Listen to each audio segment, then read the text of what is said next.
بسم اللہ الحمدللہ والسلام علی رسول اللہ۔ نبی کریم صلی اللہ علیہ وسلم نے ایک حدیث قدسی ارشاد فرمائی، صحیح بخاری میں حدیث نمبر 1894۔ اللہ تعالیٰ فرماتے ہیں الصیام لی وانا اجزی بہ، روزہ میرے لیے ہے اور میں ہی اس کا بدلہ دوں گا۔ عبادات تو ساری کی ساری اللہ ہی کے لیے ہیں، نماز ہو، زکوٰۃ ہو، حج ہو، قربانی ہو، حسن اخلاق ہو، کسب حلال ہو، یہ ساری عبادات ہیں۔ ساری عبادات تو اللہ ہی کے لیے ہوتی ہیں، مگر یہاں پر روزے کو خصوصی طور پر اللہ نے اپنی طرف منسوب کر کے اس کی اہمیت کو اجاگر کیا ہے۔ اور دوسری بات یہ فرمائی کہ اس کا اجر میں خود دوں گا۔ اب اجر باقی عبادات کا بھی اللہ تعالیٰ خود ہی دیتے ہیں، مگر رمضان کے بارے میں، اس روزوں کے بارے میں کہا کہ اس کا اجر میں خود دوں گا۔ تو یہ اجر اللہ تعالیٰ کتنا دیتے ہیں، اس کی وضاحت کے لیے اللہ تعالیٰ نے قرآن پاک کے اندر فرمایا فَمَنْ جَاءَ بِالْحَسَنَةِ فَلَهُ عَشْرُ أَمْثَالِهَا، کہ جو بھی نیکی لے کر آئے گا تو ہم اس کو 10 گنا دیں گے۔ اور صحیح مسلم کے اندر حدیث آتی ہے، نبی کریم صلی اللہ علیہ وسلم نے ارشاد فرمایا، یہ بھی حدیث قدسی ہے کہ اللہ تعالیٰ فرماتے ہیں کہ میرا بندہ جب کوئی نیکی کا ارادہ کرتا ہے تو اب اس پر عمل پیرا نہ بھی ہو تو میں اس نیکی کو صرف ارادے کی بنا پر لکھ دیتا ہوں، اور جب وہ نیکی پر عمل پیرا ہوتا ہے تو پھر میں اس کو 10 گنا سے لے کے 700 گنا تک لکھتا ہوں، اور جب کوئی برائی کرتا ہے تو پھر اس میں ایک ہی برائی لکھتا ہوں۔ تو اللہ تعالیٰ کے بے پایا انعامات کے باوجود بھی اگر بدبخت ہوگا وہ شخص کہ جس کا برائیوں کا پلڑا بھاری ہو جائے اور نیکیوں کا پلڑا ہلکا ہو جائے۔ تو بہرکیف اللہ تعالیٰ نے اپنی نیکیوں کے ثواب کے حوالے سے جو مقدار بتائی ہے وہ ہمیشہ کم سے کم بتائی ہے کہ کم سے کم اتنا تمہیں ثواب ملے گا، 10 گنا سے لے کے 700 گنا تک، اور بعض روایات میں آتا ہے کہ اس سے بھی بڑھا دیا جاتا ہے۔ بعض نیکیوں کے بارے میں فرمایا کہ بغیر حساب، بغیر کسی حساب کے اللہ تعالیٰ نیکیاں دے گا۔ تو اللہ تعالیٰ نے کم سے کم بتایا۔ دنیا کا یہ اصول ہے کہ ہم کسی کو انعام دینا چاہیں، اکرام دینا چاہیں تو ہم زیادہ سے زیادہ کا تعین کرتے ہیں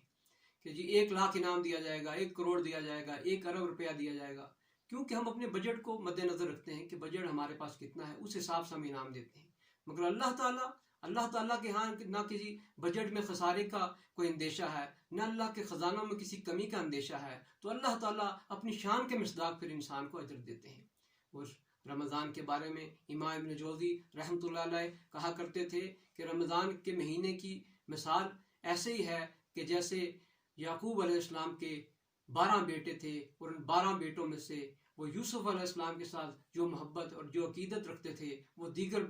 بیٹوں کے ساتھ نہیں تھی۔ تو اللہ تعالیٰ کی بھی بالکل اسی طریقے سے دیگر 12 مہینوں میں سے جو رمضان کے ساتھ خصوصی تعلق ہے وہ باقی مہینوں کے ساتھ نہیں۔ اور جیسے اللہ تعالیٰ نے یوسف علیہ السلام کی دعا کے اوپر باقی سارے بھائیوں کو معاف کر دیا، اسی طریقے سے اللہ تعالیٰ اس رمضان کی برکت سے انسان کے باقی 11 مہینوں کے گناہوں کو معاف کر دیتا ہے۔ تو اس لیے نبی کریم صلی اللہ علیہ وسلم نے فرمایا کہ من صام رمضان ایمانا و احتسابا، کہ جس نے اس رمضان کے مہینے کو ایمان کے ساتھ اور ثواب کی نیت سے روزے رکھے اس کے گناہوں کو معاف کر دیا جائے گا۔ تو یہ رمضان ہمارے پاس اللہ کا مہمان ہے، اور مہمان کی عزت اور توقیر کرنا، اس کی قدر کرنا ہر مہذب معاشرے کا شعار رہا ہے۔ مہمان کی عزت اور توقیر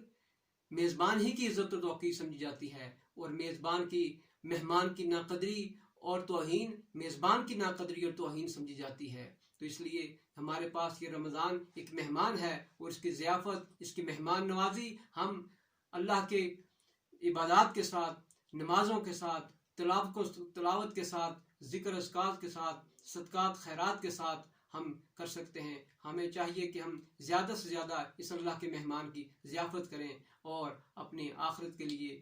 توشہ آخرت بنائیں اور نجات کا ذریعہ بنائیں۔ اللہ تعالی ہم سب کو اس رمضان مبارک کو ثواب کے ساتھ اور اخلاص نیت کے ساتھ گزارنے کی توفیق عطا فرمائے۔ واقول قولی ھذا واستغفر اللہ لی ولکم ولسائر